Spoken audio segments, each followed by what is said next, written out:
الله معكم أحبائي في خضم الحرب المستمرة في أوكرانيا. وبينما يتساءل العالم عن نهاية هذا الصراع، خرج أحد أرفع الضباط العسكريين في ألمانيا بتصريح صادم لم يكن أحد يتوقع أن يقال بهذا الوضوح. اللواء كريستيان فرويدينغ مفتش الجيش الألماني أو رئيس أركان الجيش الألماني قال بشكل قاطع: علينا أن نكون مستعدين، يجب أن نكون جاهزين للقتال. لكن السؤال الأكبر: هل أوروبا فعلا جاهزة؟ وماذا تعني عبارة العام 2029 التي باتت شبحا يطارد اجتماعات حلف الناتو؟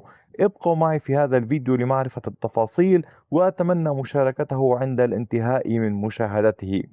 من هو مفتش الجيش الألماني؟ هو ليس ضابطا عاديا، بل يعد من أبرز قادة الجيش الألماني وأحد أهم الشخصيات في ملف إعادة تسليح الاتحاد الأوروبي. وخلال مشاركتي في أحد المعارض الجوية والفضائية في برلين، أدلى بتصريحات لافتة هزت الأوساط العسكرية.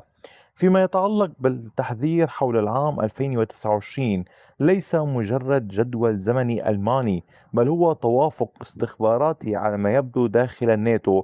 الدول الأعضاء على ما يبدو تتفق على أن روسيا قد تمتلك القدرة على الضغط أو محاولة الهجوم على دولة عضو في الناتو بحلول ذاك العام. وهذا يكون قول خلاصة تقديرات استخباراتية مشتركة بين الكثير من دول حلف الناتو. قد يتساءل البعض: إذا كانت روسيا متورطة في حرب أوكرانيا، كيف يمكن أن تشكل ضغطا على الناتو؟ هنا يكمن جوهر القلق للدول الأوروبية الموجودة في الناتو. يعتبرون أن روسيا رغم خسائرها في أوكرانيا تعيد بناء قدراتها العسكرية باستمرار، واقتصادها تحول بشكل كبير نحو الإنتاج الحربي. والدروس المستفادة من حرب أوكرانيا تجعل جيشها أكثر خبرة لا أقل خطورة. وبالتالي يرى بعض المخططين العسكريين أن هذا العام، عام 2029، قد يمثل لحظة اكتمال إعادة بناء قوة روسية جديدة.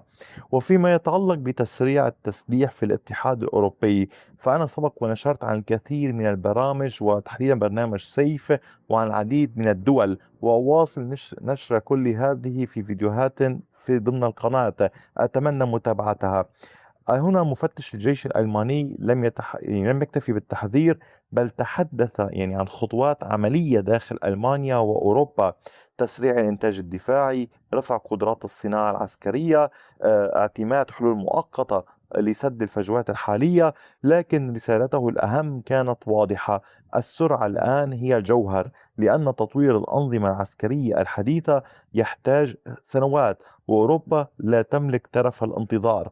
وفيما يتعلق بمفهوم جديد Fight Tonight، من بين أبرز ما كشفه مفهوم عملياتي جديد داخل الجيش الألماني، يعني يسمى Fight Tonight، أي كن مستعدا للقتال الليلة وليس بعد سنوات. وهو تحول جذري في التفكير العسكري لبعض الدول الأوروبية. تصريحات المفتش الألماني تأتي ضمن موجة أوسع من التحولات في القارة.